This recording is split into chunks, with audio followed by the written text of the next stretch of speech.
Charles I was only the second king to be ruling both kingdom, Scotland and England. His dad, James I, was of course before him, and as I mentioned, in this country we did not have an absolute monarchy. It was the case in many other countries in Europe, like France. Scotland was actually already semi-constitutional as well. But Charles, as well as his dad, James I, strongly believed in the divine right of kings, the royal prerogative, they called it. And through his life, he managed to get in trouble with Parliament, really. So to tell you a bit more about Charles himself, he was born in Scotland, and he was born as the heir. Charles I was never meant to be king. He had an older brother called Henry. And as a kid, Charles actually suffered from a little bit of a delay in learning, and he had a stammer. He didn't really express himself properly. But he managed to overcome those obstacles. And his brother Henry was very popular, even way more popular than his dad, James I. When Henry died, he caught a strange sickness and died. I think he was about 18. Even that death was a little bit suspicious. Some believe, it's probably not true at all, but some believe that James I himself might have poisoned his son Henry because he was jealous. It's probably a bit far-fetched, but Henry was so much popular than his dad. He was very active at the House of Lords, and Parliament would have been really happy with a little Henry on the throne. Unfortunately, that's not what happened. Henry passed, and Charles I became the heir. Let me show you a photo of young Charles, a portrait. So Charles became the heir to the throne, and of course, when his dad died, he became the king. Now, when his dad passed away, apparently on his deathbed, James I made Charles promise two things. Well, two and a half, really. He made Charles promise that Charles would be very loyal to the Duke of Buckingham. The Duke of Buckingham was called George Villiers. He was actually the lover, James I's lover. You might know James I was famously bisexual.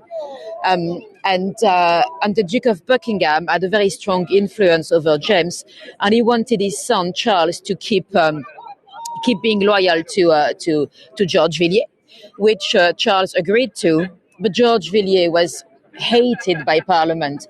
He was considered useless, and that's one of the first things that really made Charles unpopular with Parliament. The second promise is that he would take care of the church. I'll tell you a bit more about the church, but it was a big crisis in terms of religion at the beginning of the 1600s. And also, he promised his dad that he would try to help his sister Elizabeth. Now, Elizabeth, she had married Frederick V, the King of Bohemia.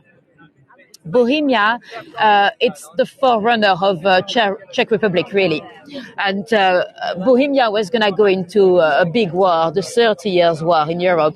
Very complicated story, but basically it was a war that had nothing to do with us, but because he had promised his dad to be loyal to his sister, Charles had to ask Parliament for money for a war that had nothing to do with the country. So obviously Parliament was not really happy.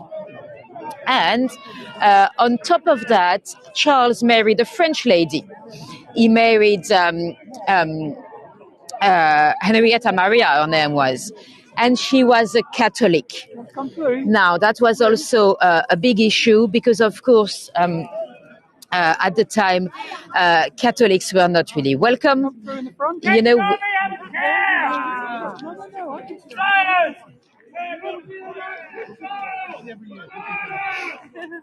So yeah, Catholics were hated at the time.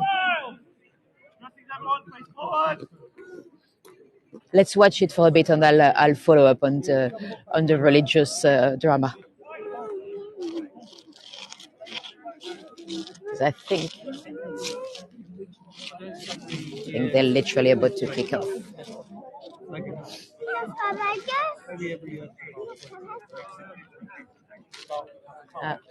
We've got the horses coming in the background.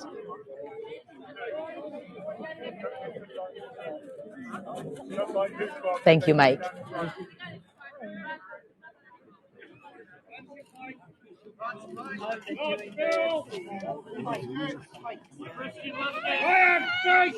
Oh, thank you, Claire.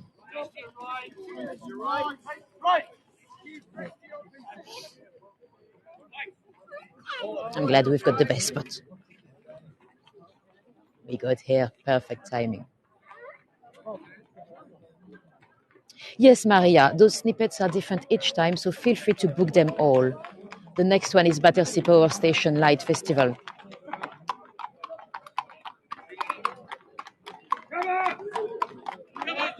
I know it's a bit confusing. I know some people don't really know how to book the next dates. There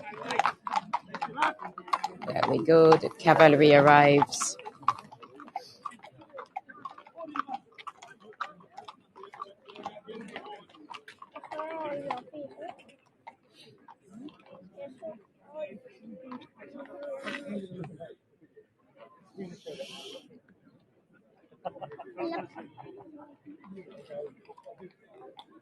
Cool. So yes, so his wife Henrietta Maria was a Catholic, and Charles had let her have a Catholic priest, which at the time Parliament found unacceptable. But most of parliaments were Puritans.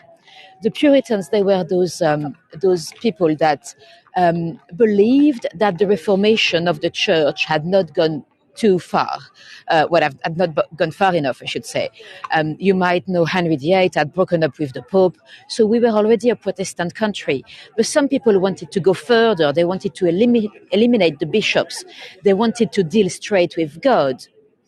Charles, as well as his dad James, they were not that strong. They wanted to keep the bishops, and they were happy with their divine right of king. And so.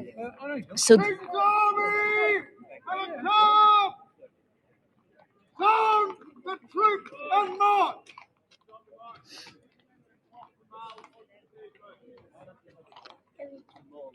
Thank you, Wendy. So yeah, at the beginning of the 1600s, there was a lot of religious turmoil between the Puritans, between the Catholics. Of course, you might remember the gunpowder plot that happened just a few years earlier, really. And Charles not only married a Catholic, but there we go. Here they start.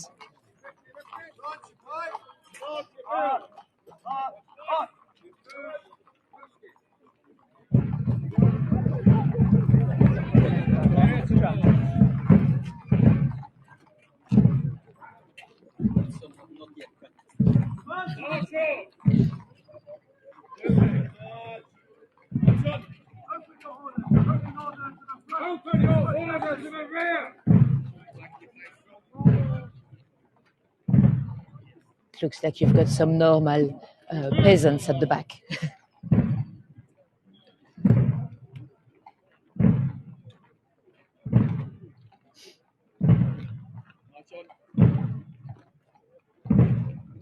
So yeah, not only had he married a Catholic, but he had stopped the recusants law.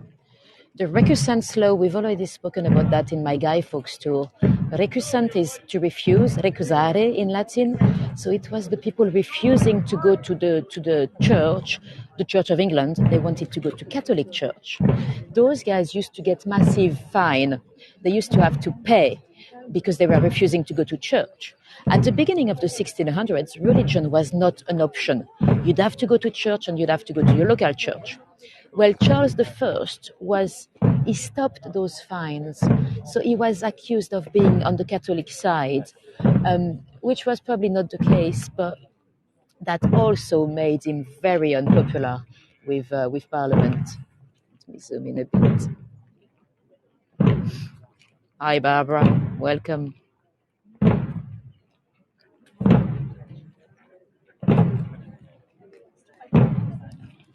And with Parliament, he made some major mistakes as well. First, he asked them to come through the plague together to decide on money for the war, the war that Parliament didn't even want to fight anyway. And then they moved Parliament to Oxford because the plague was less violent there, but it had already reached there. And then he dissolved Parliament and he tried to rule without them for 11 years. Then he summoned Parliament again, and then he dissolved them again. So Parliament were really unhappy. And in 1641, they created what they called the Great Remonstrance. That was basically a list, a very long list of everything that the king did wrong. And Charles did not really care. So in 1642, that was the beginning of the Civil War. They even called those wars the Wars of the Three Kingdoms because we had first the Bishop War, then the First Civil War, the Second Civil War, and then two more wars that were actually after the time of Charles I. So those guys represent the King Army. So for about 7 years really, the parliamentarian and the royalists were fighting each other. The first battle was in Nottingham, and it was not like a class war. Huh? You'd have some aristocrats that were actually against the king as well. So it was really two different camps or two different sides. And eventually, we know the rest of the story. The parliamentarians won, and eventually Charles was tried. And he refused to acknowledge the validity of this trial. He even refused to plead for himself because he did not believe a king could be tried. So there's only so much you can do if you refuse to defend yourself. So eventually, the king was found guilty, and he had 3 days before his execution in Whitehall. So that's where we're heading to next. About the spot where the king was executed.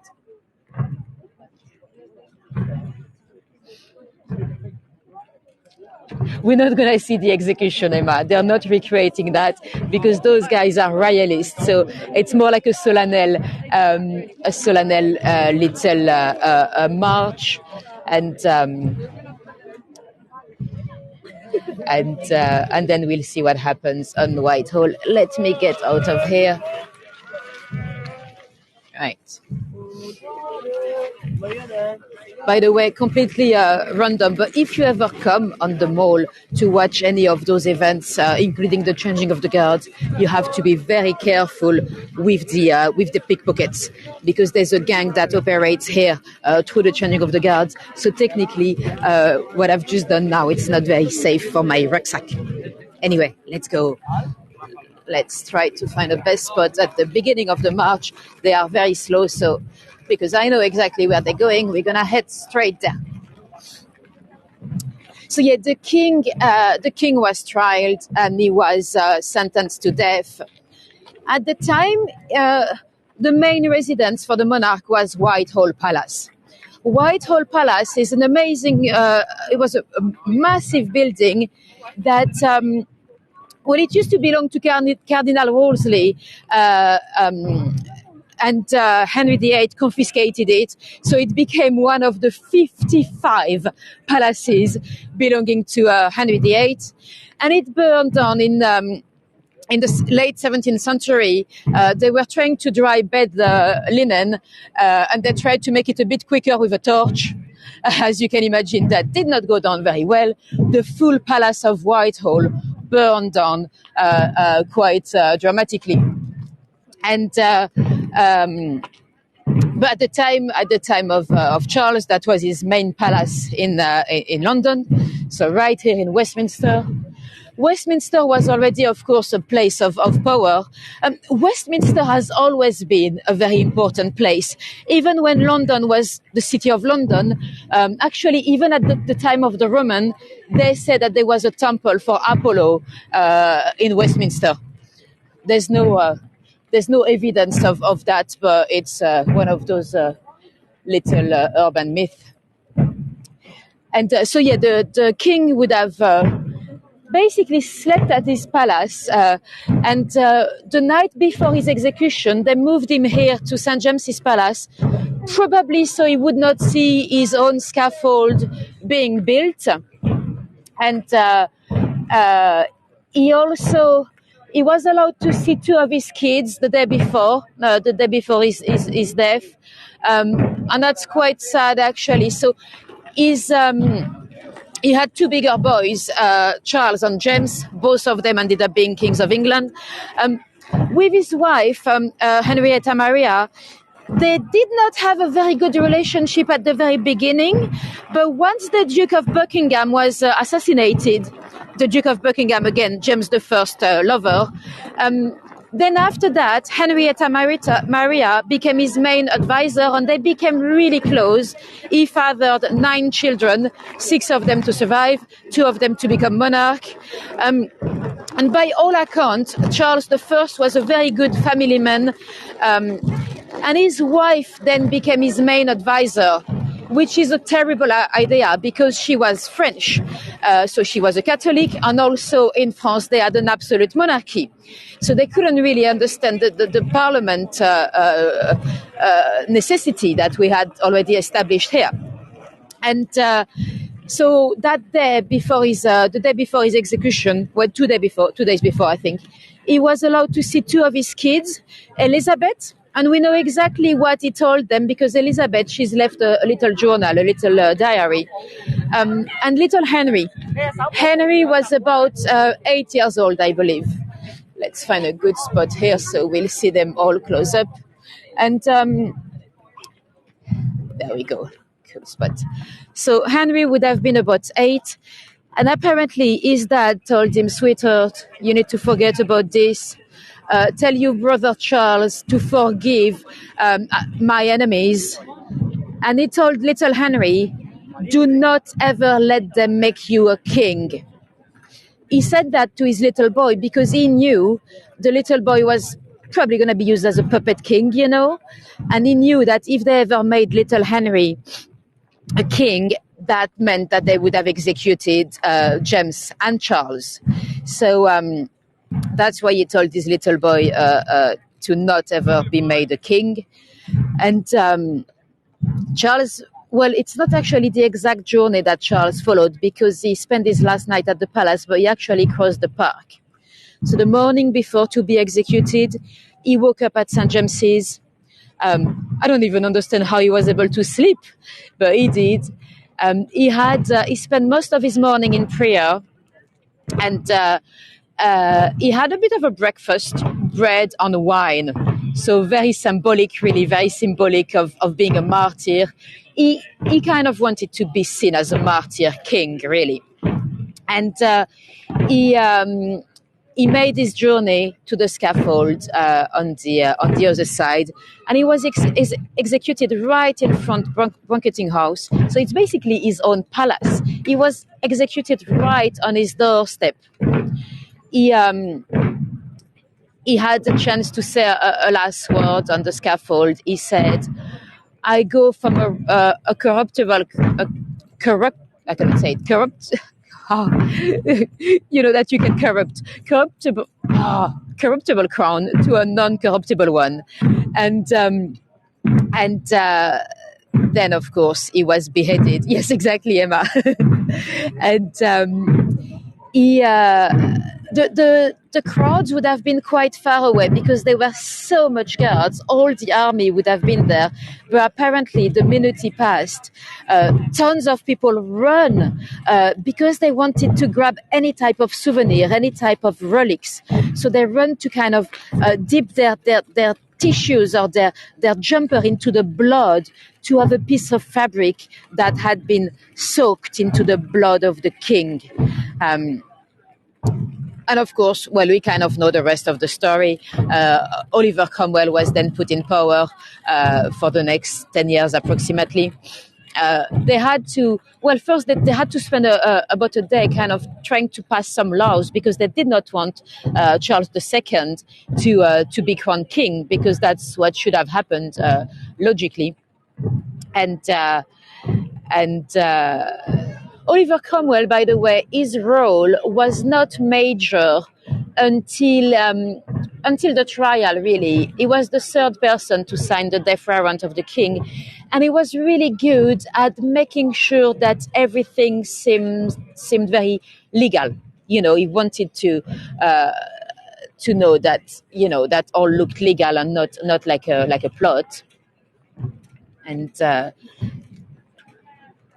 yeah, so that was the end of Charles I. But of course, we know the government that was put in place really was probably not that satisfying, because of course 10 years later, when Oliver Cromwell died, he tried to put his son in power, but his son did not have the same personality. That did not go down very well, and of course we had Charles II coming back to the throne. Let's cross over now, because I think we'll be better off on the other side. And then of course Charles II was another interesting monarch. Later on, they called him the Merry Monarch because he had many mistresses. Well, if anything, Charles II somehow was faithful to his wife. Obviously, he had 18 illegitimate children and everything, but somehow he was quite faithful to her, because we had established that she was sterile. So people were pushing for Charles II to get a divorce, find a way to get a new wife, to have a legitimate kid. And he refused. He always stuck with his wife. So he never had any legitimate children. So that's how we ended up having, of course, James II. So that's the second son of Charles I, becoming king as well. Let's go to the front. So my understanding is that they'll gather here on Whitehall, and then it's going to become very solemn. They see it as a funeral ceremony more than a reconstitution, really, because of course it's not an event that they are happy to remember. Oops, sorry. Right. So we are now on Horse Guard Parade. This used to be a jousting ground at the time of Henry VIII. And behind the building, you can see a little bit of the London Eye. So the London Eye, it's the big wheel. It's got 32 capsules. That is to celebrate the 32 boroughs that we have in London. When you go up the Eye, by the way, you go up with maybe 15, 20 people. If you have the money, if you have a large budget, you can privatize a capsule for you and your family.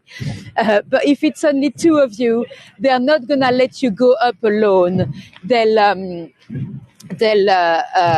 send a member of staff with you. That is to avoid anyone doing anything to intimate. Let me try to find a good spot. Oh, it's funny because they've not put any lines. We kind of gather wherever we can. Let's get in here. A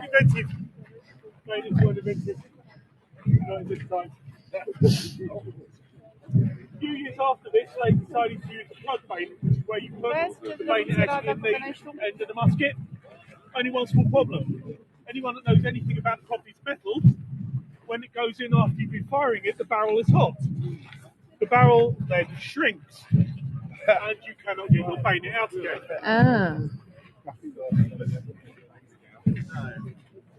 Well, trust me, it's warm it up and hit it with a hammer. You certainly can't take it out if you get rearmed or rebombed.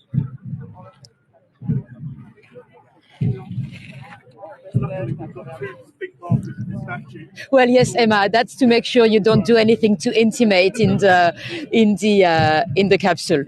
I would not think about it, but apparently quite a few people are dreaming about doing stuff in the London Eye. Yeah, and. So yeah, they are gathering here. It's the parade ground, really. That's where they do trooping the colours. Trooping the colours, for the ones that don't know, it's the monarch's birthday. The monarchs, they always have two birthdays. They have the real one. Charles's is in November, if I remember right, and and they celebrate it in June because of the weather. Well, John, yeah, if you went with 3 or 4 people, they let you go up. So if you wanted to do that with a few people, you'll be fine. Yeah.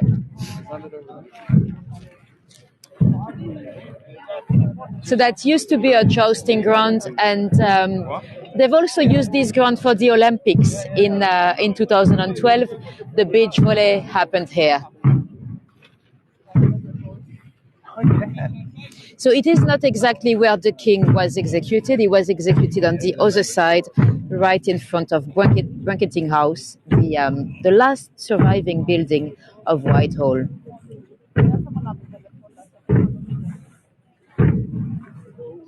Oh, it's the same as you, Jennifer, yeah. Yeah, on Queen Elizabeth II, it used to be 21st of April, so one day after mine.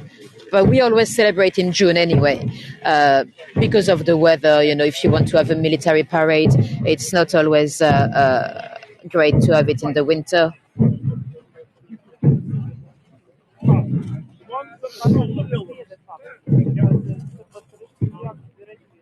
April birthdays rock, yes.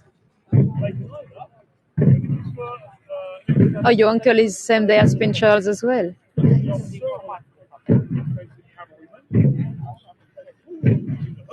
Alice, welcome.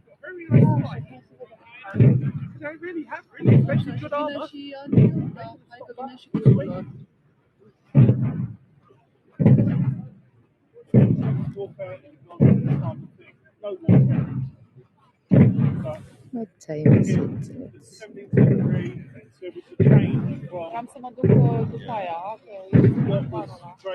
So my understanding is that once they're in position here, it might be a bit slow on Solanel.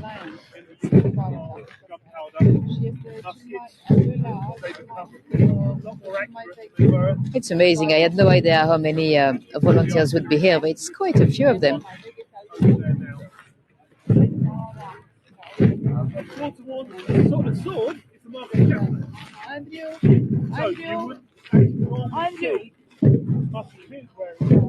Easy 17th. Yes, it should. That should be right. 1948. That sounds right. Yeah, because it was just a few years before the Queen was coronated.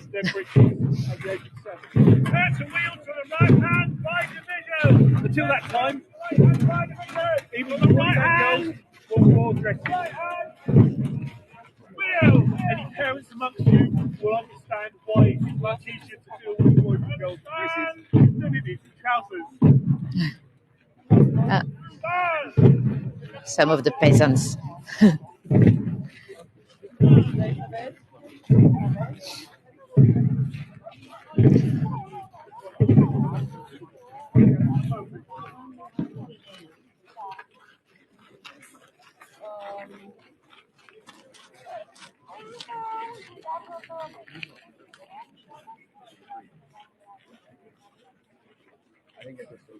Will I be doing a coronation tour? No, Wendy, I don't think there'll be any. It's just going to be so busy in London. The signal might just not be good enough. You know, we are very dependent on the busyness of the streets with signal in London, and I don't think I'll be able to stream anything really. And then it's of course very frustrating when you know you create expectation and people book and you do a lot of research and then you get there and you've got no signal. Yeah, Wendy, with the Queen's funeral, I think it was so busy here as well. Yeah. Totally non-biased.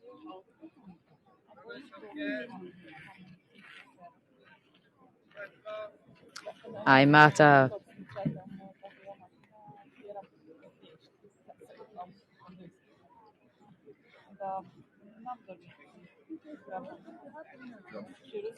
They're going to have a short service of remembrance for those that died in the Civil War and in memory of King Charles I. They will then take that wreath and go and lay it by the last remaining part of the Palace of Whitehall, which is the banqueting house across the road, which is in fact where King Charles was actually executed. Okay. I don't know if you could hear what the gentleman says. Because in 1721 we moved to a Gregorian calendar, and so we recalculated all the years. Oh yeah, that's very. I don't know if you could hear what the gentleman says. He's talking about the calendar. It may say 1648, and because that was the pre-Gregorian calendar date. And I have to say, I don't understand much of the Gregorian calendar. All I know is that it stopped at the tax year in the UK. It's 6th of April, so that was the calendar before. But it's very complicated.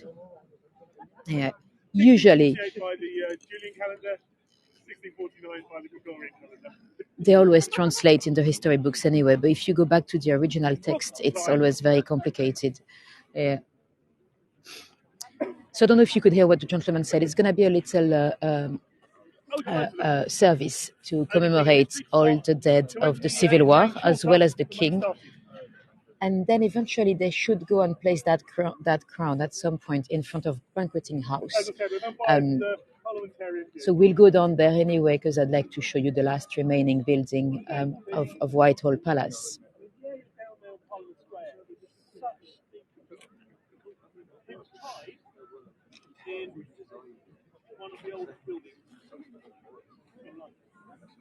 Let me catch that.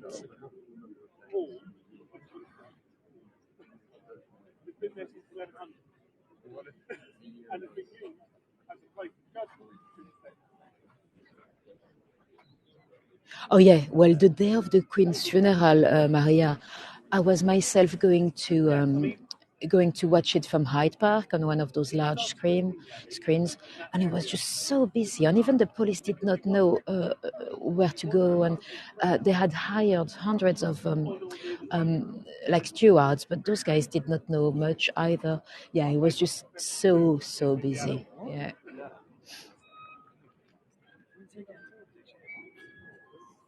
Right, that looks like it's starting.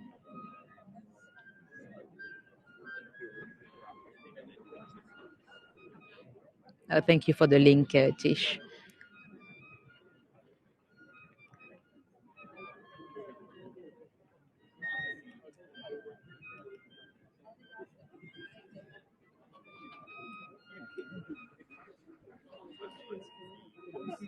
We might not stay here till the end, because according to the police officer I spoke to earlier, it's kind of slow. We'll probably go through the arches, and we'll have a look at. We'll go and say hello to the horse guards.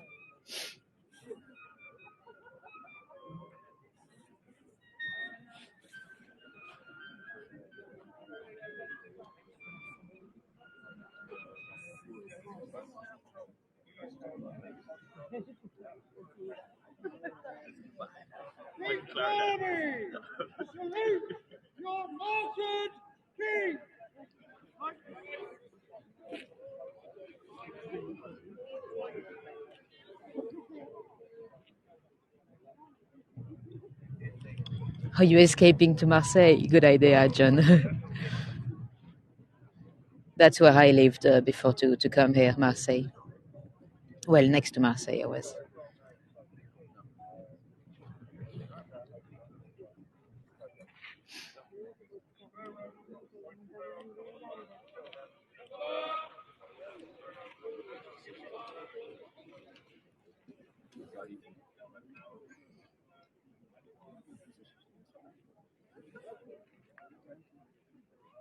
It's getting much busier behind me, but I think a lot of people that just finished the changing of the guards are like, oh, what's happening? So they're coming here as well.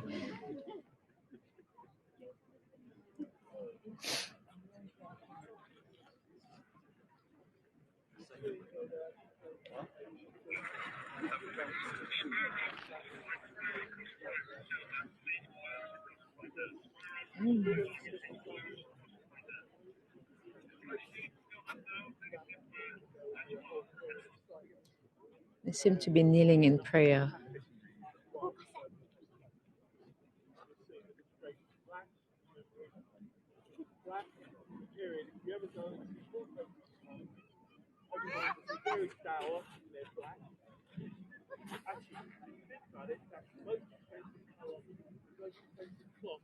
You can find. There is no colour dye that is black in this period. It has to be dyed 3 separate colours for it to look black. Very Catholic back then. Well, The sun in weeks. yeah, it was. If you think about it, if you go to a family portrait now, It was well. It was a big fight between the Catholics really and the Puritans. The Puritans, they were Calvinists, they were separatists, they were different type of Puritans. But yeah, that was a big issue at the beginning of the 1600s, and it was dividing even families, even in Charles's family. So his son James was a Catholic, but he had spent a lot of time in France with his mom. His first son, Charles, was a Protestant. I mean, it's hard for us to imagine today how you can be a different religion than your brother. But yeah.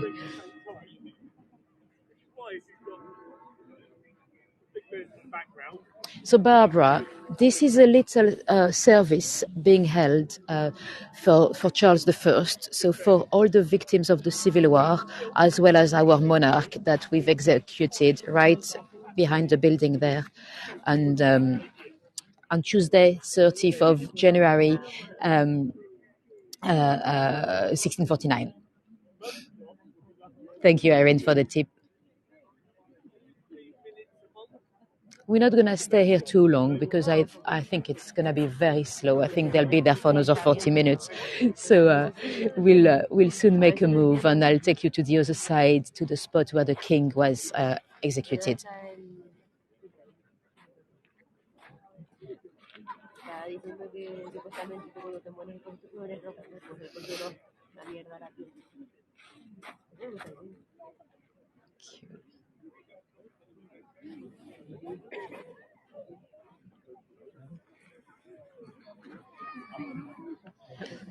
Okay, let's go.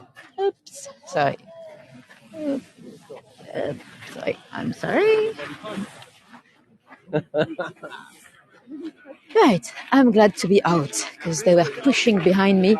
Let's go and take a look at the horse guards on the other side. So we'll cross under the arches. Because my understanding, from what I've been told by the police officer, is that once they reach the spot here, it's very, very slow. So let's go across, and I'll show you the very spot where the king was executed. And there might be, we might catch a little bit of a box change as well, because I think it's just 12.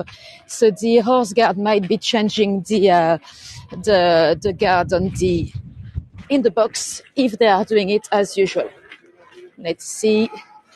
Yes, I can hear them. Amazing. Hey. So one guard is here. Oops. Oh, I don't have much signal in the arches. Let's go to the other side.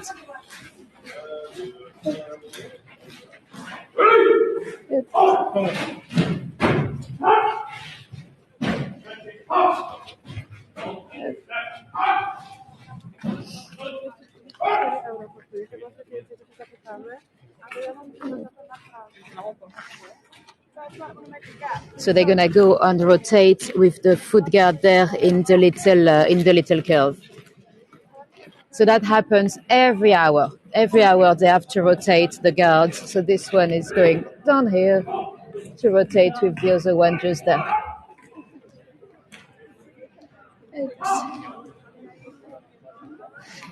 So the guards on foot, usually they are guarding for 2 hours, and the guards on horseback, they are there for 1 hour, then they change. So those guards, they are the lifeguards because they're wearing the red. Oops. Why did the police let all those people come through? Usually they block it a bit longer. So let's go out back on the streets to take a look at the horse guard. But before we go, let me turn around to show you the clock.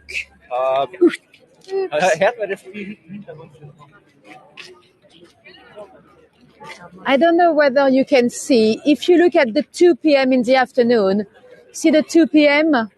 There's a dark spot, or it looks like 10 past as well. There's a dark spot behind the 10 past that is there to remember the dark hour where we've killed our king. Because Charles the First was executed right here at 2 p.m. And let me show you the last remaining building.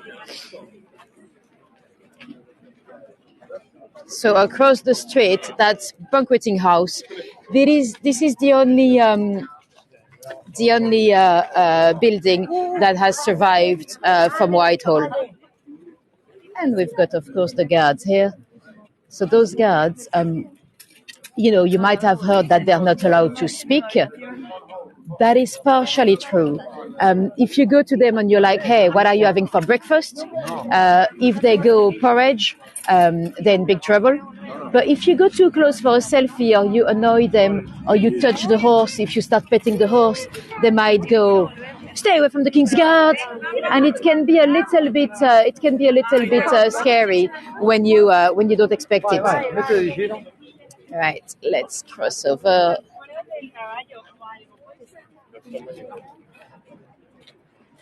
So there we go. That's the very spot where the king was executed, and this is banqueting house there. So as I said, he was executed right in front of his doorstep, right in front of his apartment, really. Now, let's go and finish the tour by the statue. We want to go and see Charles's statue. So we are on a street here called Whitehall. So that goes all the way from Big Ben to Trafalgar Square. Again, I shouldn't call it Big Ben, it's the Elizabeth Tower. It has been renamed in 2012 after Queen Elizabeth. Well, it was never called Big Ben anyway. Big Ben is the name of the clock inside. It used to be called the Tower Saint Stephen of the clock. But anyway, in Charing Cross, the spot we call Charing Cross today, it's actually the spot where the old Charing Cross was the spot where Charles stands today. And we have a statue of Charles, which is quite interesting because obviously that statue should have been gone as we killed our king. And there was a little metal smith that took the statue away, and he was meant to melt it. And what he actually did, he took the statue and he buried it in his back garden in Shoreditch.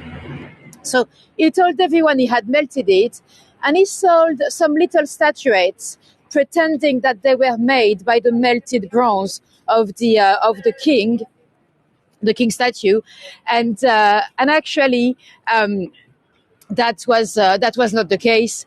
It was completely fake. So he made a little fortune, and after that when the king came back, Charles II came back on the throne, he went to see the king. I'd like to be able to see that conversation because that would be quite funny. But he basically went to see the king and he was like, hey, by the way, I've got a statue of your dad. Would you like to buy it from me? And the king said, yes, of course. So that's how we ended up having the statue of Charles I back, and they placed it here. You'll see he was very short, Charles I. He was, I think, in meters, a meter and 60, so hardly any taller than me. And you can clearly see it from the statue. He's quite short on his horse. Let's go. Janie, you cannot say that. I shown. So yeah, it was a very short man, and he had some issues with his legs. We don't really know. Well, James I also had some issues with his legs. At the times of James I, They believed it could have been because of his nanny. He had a nanny that was then, breastfeeding at the time. That's what nannies were doing. And she was an alcoholic. So they believed at the time that his problem with his legs was probably due to the alcoholic nanny. But then Charles I ended up having the same issue. So it probably wasn't the nanny's alcoholism. Who knows? Let's cross over. Let's wait for the sign. I want to show you the lesbian sign here on the light. Some of you might know already because we've done a tour around here before. But basically, those lights. I hope it goes green anyway. They've been changed for Pride. I think it's 2016. So they were changed to the lesbian sign or the two little men holding hands. Why is it? Oh, there we go. And now we've got the lesbian sign. And there's a lot of people that have actually complained to the council. They sent letters to Westminster Council complaining about those signs. And one of them was hilarious. He literally told the council, "Oh, that's unacceptable. Yeah, I came with my missus and my kid. Yeah, we were. I had my son and daughter. We were waiting to cross over, and eventually it went green. So my missus and my daughter, they went, and I waited forever with my son because he believed it was only for girls." So you'd have to be a bit stupid, really. But yeah, some of those complaints are just purely homophobic, and they have received hundreds of them. But the council is sticking to their view that they want to keep it. And let's cross. So this one is the transgender. I don't know whether you can see. And let's take a look at Charles. There we are. So this is Charles I in all his glory, looking straight down towards the spot where he was beheaded. That's our Charles I. So that's the one that was, of course, not melted. And this is also the center of London. When you if you go to Nottingham and you see a sign that reads Nottingham 233 miles, it would be calculated from right here. So that's, which technically is not the center of London. The center of London is apparently next to Lambeth North. So that's actually south of the river. But apparently, technically, in terms of geography, that would be the center of London. Anyway, that's going to be the end of the tour. Thank you very much, guys, for joining me today. Let me know if you have any questions for me before we go. Enjoyed. Oh, I've lost you for a sec. I hope you enjoyed that little recreation. I know it's still on, but for what I understand, they're going to be there 40 minutes kind of staying in prayer. So the best is to see the walk. Cool. Thank you, Tracy. Thank you, Janie. Thank you, Mark. Cool. If you want to see a bit more of me tonight actually we'll be in the area. We're going towards Charing Cross and we'll talk about some dark tales around here, including a gruesome murder and some local hauntings. So that's tonight, 10 p.m. UK time. Cool. I don't see any more questions, so I'm going to get going. Thank you very much. Have a good evening, a good morning, whatever time it is for you, wherever you are in the world. Bye-bye.